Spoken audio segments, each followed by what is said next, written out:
Hello students, हमारे YouTube channel semi classes में आपका स्वागत है। आज हम आपके लिए एक बड़ा ही इंपॉर्टेंट और मजेदार टॉपिक लेकर के आए हैं, जो क्लास 10 के प्रजनन चैप्टर से है। ये एक ऐसा टॉपिक है जो हमारे परीक्षा के लिए आवश्यक तो है ही, लेकिन हमारे जीवन में भी ऐसे ज्ञान की बहुत जरूरत है। अगर इसके बारे में हमें पूरी जानकारी हो तो हम अपने जीवन में बहुत कुछ संभाल सकते हैं, हमारे अपने शरीर को निरोग रख सकते हैं। तो चलिए आज हम आपको बताने जा रहे हैं मादा जनन अंग, है ना। मादा जनन अंग जिसके बारे में पूरी जानकारी होना एकदम आवश्यक है। तो चलिए हम स्टार्ट करते हैं मादा जनन अंग। तो दोस्तों, सबसे पहले हम ये जानते हैं कि मादा जनन अंग क्या है। तो मादा जनन अंग किसी एक अंग को नहीं कहा जाता। मादा जनन अंग में कई अंग शामिल होते हैं, जैसे गर्भाशय, योनि, अंडवाही नली, ये सारी चीजें इसमें मौजूद होती है। जैसे हो गया गर्भाशय, अंडाशय, योनि, अंडवाही नली, जिसे फैलोपियन ट्यूब भी कहा जाता है। ये सारी चीजें मादा जनन अंग के अंतर्गत आती है। और सबसे सवाल उठता है कि हम लोग जान लें कि मादा जनन अंग अवस्थित कहां होता है। तो दोस्तों, मादा जनन अंग श्रोणि गुहा में अवस्थित होता है। अब आप सोच रहे होंगे कि यह श्रोणि गुहा क्या है। एक शारीरिक गुहा है जो शरीर के अंदर, उसमें कुछ खास चीजें मौजूद होती हैं, जैसे मलाशय, मूत्राशय, जनन अंग, ये सारी चीजें वहां मौजूद होती हैं। तो हम समझ गए कि मादा जनन अंग कहां अवस्थित होता है। तो ये श्रोणि गुहा में अवस्थित होता है। तो चलिए अब समझते हैं कि मादा जनन अंग के अंतर्गत जितनी चीजें आती हैं उनके बारे में हम लोग डिटेल समझते हैं। और इस टॉपिक में हम लोग समझेंगे कि मासिक धर्म कैसे होता है, जो स्त्रियों में मासिक चक्र आता है, जो मेंस आता है, वो क्यों आता है, कैसे आता है, इसकी पूरी जानकारी हम आपको देते हैं। तो दोस्तों, सबसे पहले हम देखेंगे कि यौनारंभ, लड़कियों में यौनारंभ 11 से 13 वर्ष की उम्र में शुरू होते हैं। और जब 11 से 13 वर्ष की उम्र होते हैं तो उस समय शरीर में एक खास हार्मोन्स रिलीज होता है, जिसे मादा लिंग हार्मोन कहते हैं। वो दो होते हैं, एक एस्ट्रोजन और एक प्रोजेस्टेरोन। अब देखिए, जब लड़कियां जन्म लेती हैं तो जन्म के समय से ही उनके अंडाशय में 2 से 3 लाख अंडे अपरिपक्व अवस्था में मौजूद होते हैं। वो मैच्योर नहीं होते, वो पके हुए नहीं होते। लेकिन जैसे ही लड़कियों की उम्र 11 से 13 वर्ष पहुंचती है तो उनमें ये 2 हार्मोन रिलीज होते हैं, एस्ट्रोजन और प्रोजेस्टेरोन। और ये रिलीज कहां से होते हैं? अंडाशय से। आपको बाद में हम बताते हैं ये कहां से कैसे रिलीज होते हैं। ये 2 रिलीज होते हैं। तो जब ये हार्मोन्स रिलीज होते हैं तो हमारे शरीर में कई तरह के बदलाव होते हैं। मादा के शरीर में कई बदलाव होते हैं।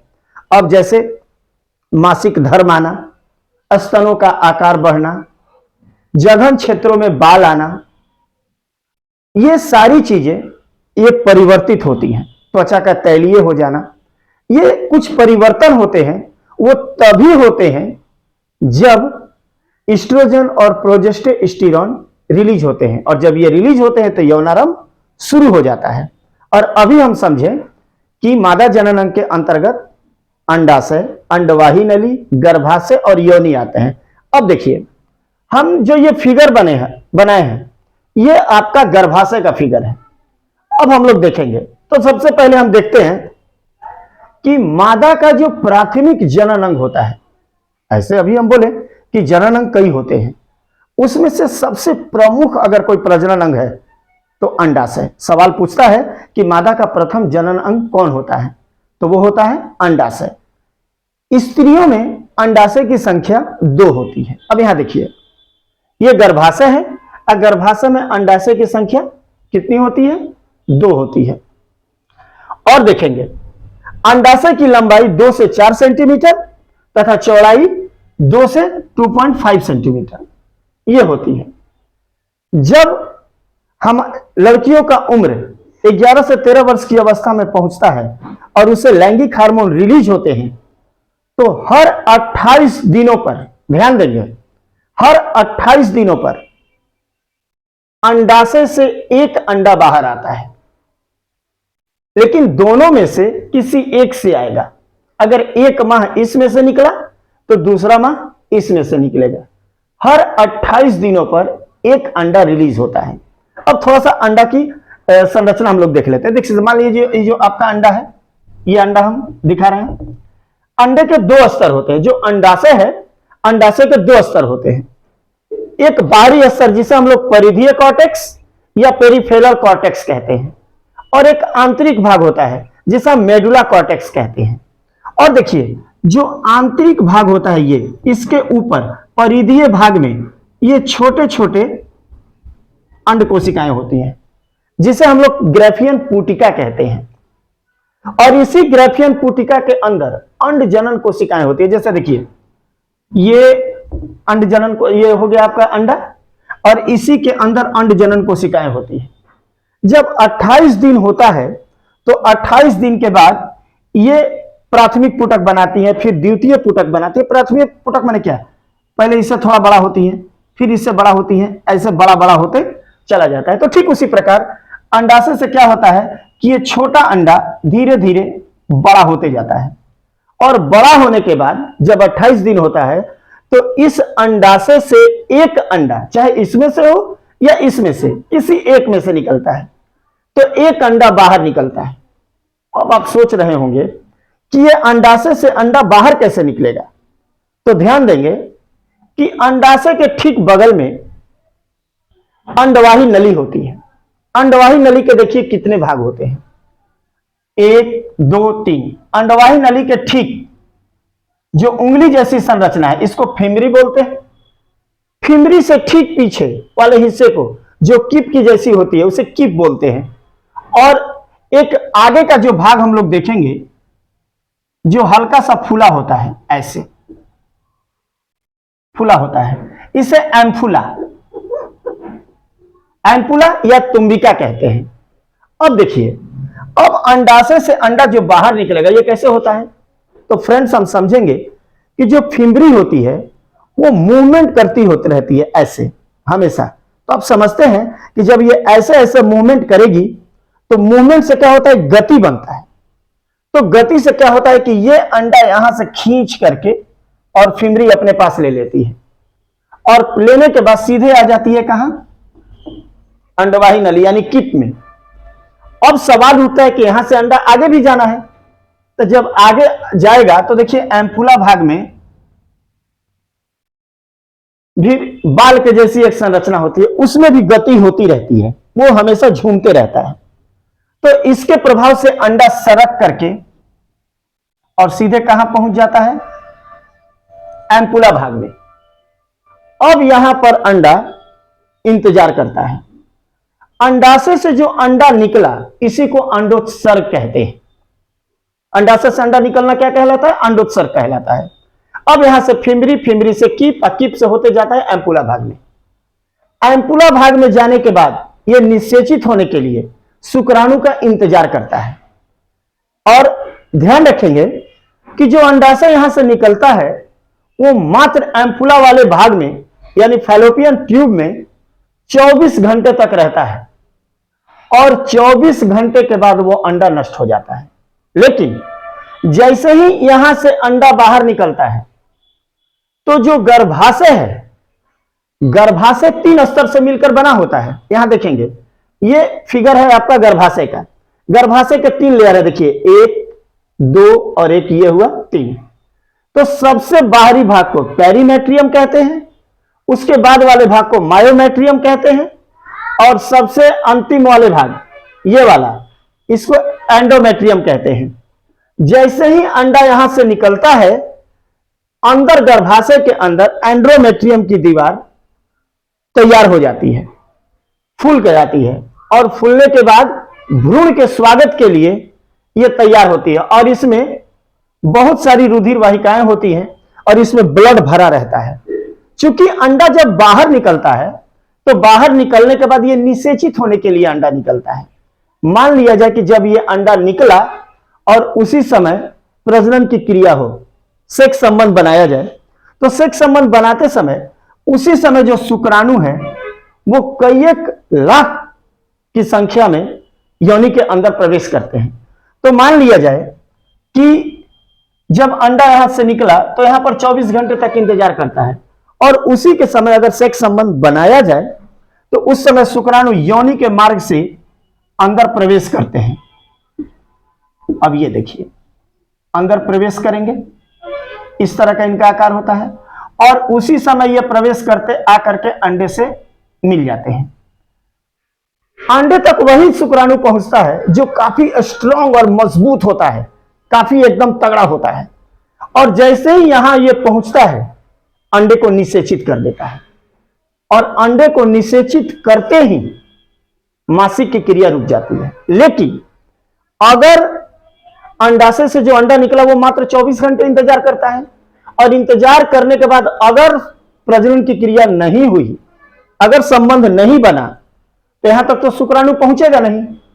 उस पीरियड में ये जो एंड्रोमेट्रियम की दीवार है वो फट जाती है, क्योंकि ये जानती है कि यहां भ्रूण के विकास के लिए, हम पहले से जानते हैं कि भ्रूण का विकास कहां होता है, तो गर्भाशय में, और निषेचन की क्रिया कहां होती है, तो अंडवाही नली यानी कि फैलोपियन ट्यूब यहां पर। और अगर यह पूछता है कि फैलोपियन ट्यूब के किस भाग में निषेचन होता है, तो एम्पुला वाले भाग में। ठीक है, अब यहां देखिए, अगर अंडे का निषेचन नहीं होता है तो यह जो एंड्रोमेट्रियम की दीवार है वो ध्वस्त हो जाती है, टूट जाती है और फट जाती है, और योनि मार्ग से ये टूट करके और यही रक्त शरीर से बाहर योनि मार्ग से बाहर निकलने लगता है, जिसे हम कहते हैं मासिक धर्म, वही मेंस, रजोधर्म या आर्तव चक्र। 3 नामों से जानते हैं इसे।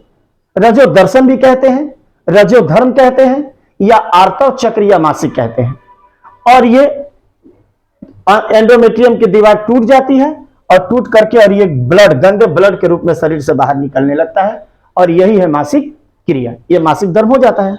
लेकिन अगर अंडा निषेचित हो जाता है तो निषेचित होने के बाद यहां ये 4 से 5 दिनों तक रहता है, और 4 से 5 दिनों तक रहने के बाद ये यहां से, ये जो बाल की जैसी संरचना होती है, अब इसको ये ढकेलेगी, यहां से ये ढकेलेगी, और यहां से ढकलने के बाद जैसे ये शुक्राणु जब इसमें मिला तो उसके बाद में इसमें विभाजन होता है। अब विभाजन होने के बाद इस टुकड़े में बंट करके एक भ्रूण का निर्माण हो जाता है।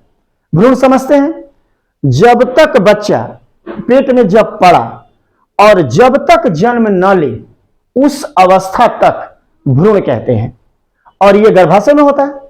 तो यहां से ये बाहर निकल, यहां से आकर के और गर्भाशय में अवस्थित हो जाता है, और यहां एक प्लेसेंटा का निर्माण होता है, और वो प्लेसेंटा के अंदर ये अंदर धंस जाता है और यहां पर धीरे धीरे भ्रूण का विकास होने लगता है, और इस समय मासिक क्रिया रुक जाती है।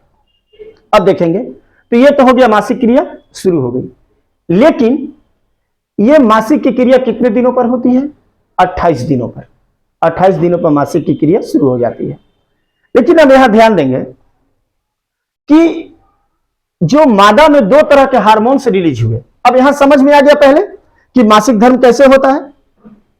28 दिनों पर अंडाशय से अंडा बाहर निकलता है और यह फिमरी द्वारा ग्रहण करके और यह अंडवाही नली में जाता है। अंडवाही नली के फैलोपियन ट्यूब के पास, फैलोपियन ट्यूब में एक एम्पुला वाला भाग होता है, यहां रुकेगा, और अगर शुक्राणु इससे मिल जाए तो यह निषेचित होता है, और अगर नहीं निषेचित होता है तो ये अंडा टूट जाता है, और इसी के स्वागत के लिए एंड्रोमेट्रियम की एक दीवार बनी होती है जिसमें ब्लड भरा रहता है, और निषेचित नहीं होने पर यह दीवार टूट जाती है और यह अंडा भी टूट जाता है। मात्र 24 घंटे तक इंतजार करता है और उसके बाद ये योनि मार्ग से बाहर निकलता है, जिसे हम क्या कहते हैं? मासिक धर्म। अब यहां देखेंगे कि जो 2 हार्मोन्स रिलीज होते हैं, जो 2 हार्मोन्स रिलीज होते हैं, कौन कौन? एस्ट्रोजन और प्रोजेस्टेरोन। अब हम यहां देखते हैं कि इसका काम क्या होता है। तो देखिए, ये जो अंडाशय है, अंडाशय में हमने बोला दो भाग, एक को बोलते हैं परिधीय कॉर्टेक्स और एक को बोलते हैं मेडुला कॉर्टेक्स। तो जहां पर ग्राफियन कुटिका होती है, छोटी छोटी अंड कोशिका, यहीं पर एस्ट्रोजन का निर्माण होता है। और जब एस्ट्रोजन का निर्माण होता है तो यह लैंगिक लक्षणों का विकास करता है। एस्ट्रोजन लैंगिक लक्षण का विकास करेगा। लैंगिक लक्षण माने क्या? स्तनों का आकार बढ़ना, जघन क्षेत्रों में बाल आना, या फिर शारीरिक विकास करना, जनन अंगों का बढ़ना, ये सारे किसके चलते होता है? ये होता है एस्ट्रोजन के चलते। लेकिन जब अंडाशय से अंडा निकल जाता है तो ये अंडाशय जो है सिकुड़ जाता है। क्या होगा? जब अंडाशय है और उसमें से अंडा जब निकल जाएगा तो ये क्या होगा? सिकुड़ जाएगा। उस परिस्थिति में इसे हम कॉर्पस ल्यूटियम कहते हैं। और उस निकलने के बाद यह अंडा खत्म हो जाता है। लेकिन इसके बाद भी तो भ्रूण का विकास होगा। उसके बाद फिर 28 दिन होगा, फिर अंडे बाहर निकलेंगे। तो जब यह सिकुड़ जाता है तो सिकुड़ने के बाद यहां पर एक और हार्मोन निकलता है जिसे हम लोग प्रोजेस्टेरोन कहते हैं। ये देखिए, प्रोजेस्टेरोन। ये प्रोजेस्टेरोन क्या कहता है कि फिर गर्भाशय को तैयार करता है। क्या करता है? गर्भाशय को तैयार करता है। उसके बाद ये यहां फिर अंडे का निर्माण होता है। और अगर भ्रूण का विकास होता है तो स्तन ग्रंथियों में दूध का यह निर्माण करता है, प्रोजेस्टेरोन। और प्रोजेस्टेरोन ही क्या करता है कि फिर दोबारा जब 28 दिनों के बाद अंडा रिलीज होता है तो ये इस गर्भाशय को फिर पुनः ठीक करके और इसे सही करता है। तो इस प्रकार मानव में दो लिंग हार्मोन रिलीज होते हैं, एक हुआ एस्ट्रोजन और एक हुआ प्रोजेस्टेरोन। तो इस प्रकार ये दोनों हार्मोन लैंगिक लक्षणों का विकास करते हैं और अलग अलग बहुत तरह के कार्य करते हैं। यहां हमने देखा कि ये जो अंडवाही नली है, यहां देखेंगे अंडवाही नली की लंबाई 4 से 5 इंच और चौड़ाई 0.2 से 0.6 इंच। उसके बाद देखेंगे ये जो गर्भाशय है, गर्भाशय की लंबाई 7.5 सेंटीमीटर और चौड़ाई 5 सेंटीमीटर, और गर्भाशय का वजन कितना होता है? 35 ग्राम। अब एक चीज और देखेंगे कि जब फर्स्ट बार बालिकाओं में प्रथम बार मासिक की क्रिया शुरू होती है तो उसे मीनार्च कहा जाता है। क्या कहेंगे?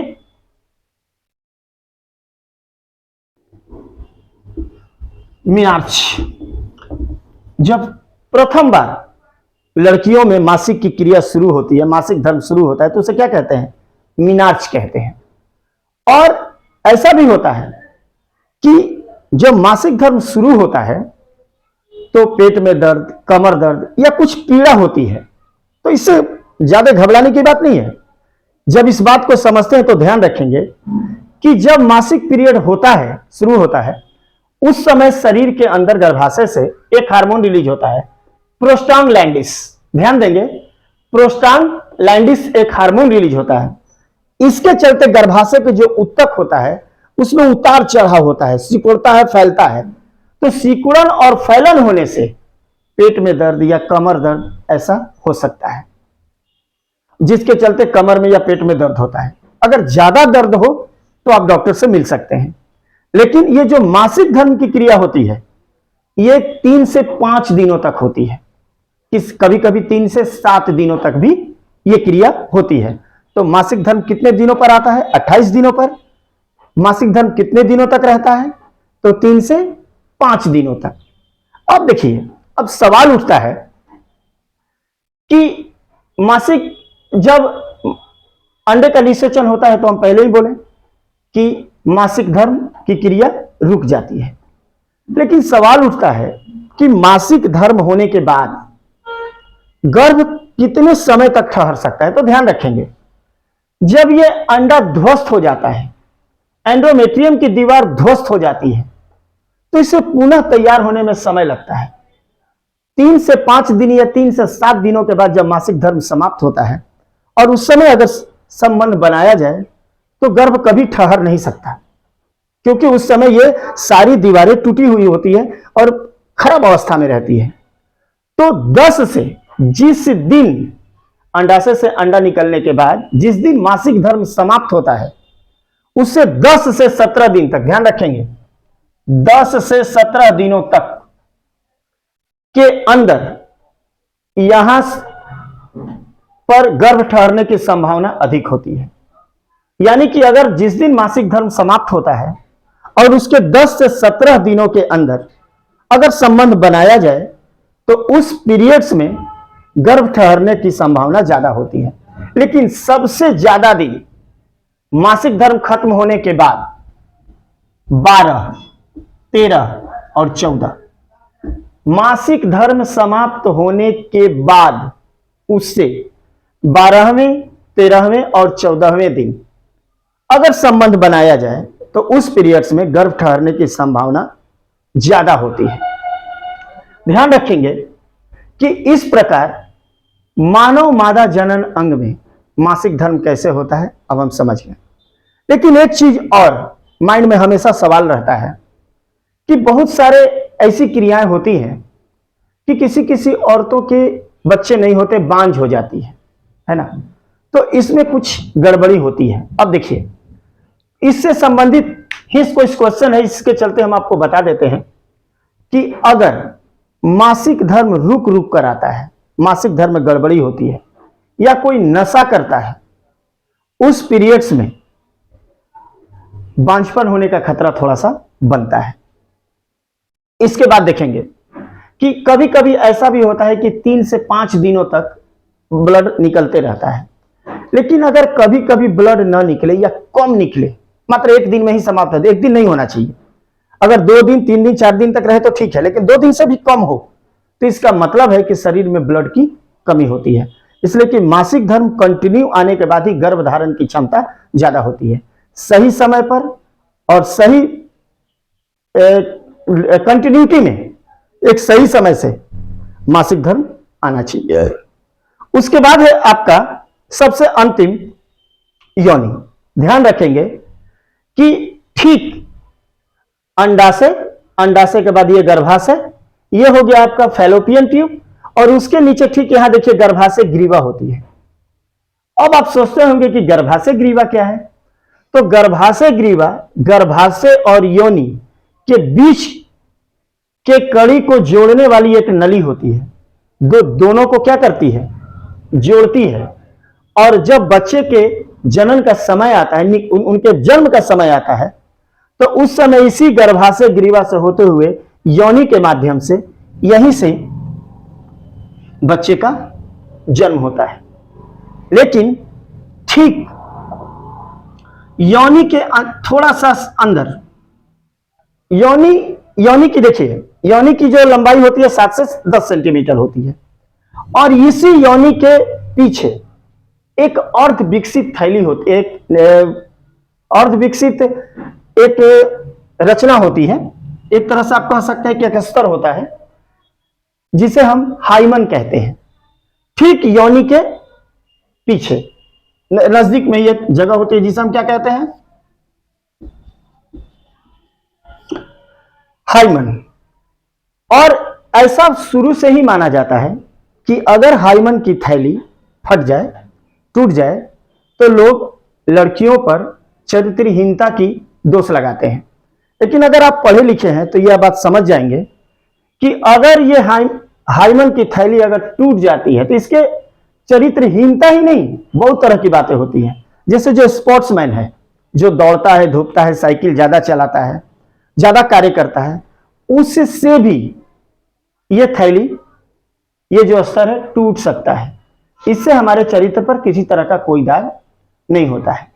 तो इस प्रकार हम समझ गए कि मादा जनन अंग में कितनी प्रोसेस होती है, कौन कौन से अंग होते हैं, मासिक क्रिया कैसे होती है, मासिक क्रिया कितने दिनों की होती है, तो हम समझ गए।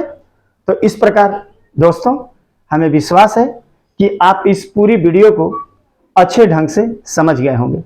अगर आपको ये वीडियो अच्छी लगी हो तो आप लाइक करें, सब्सक्राइब करें और शेयर करें, और बेल आइकन बटन पर क्लिक करें ताकि हमारा नेक्स्ट वीडियो आप तक जरूर पहुंच सके। तब तक के लिए जय हिंद।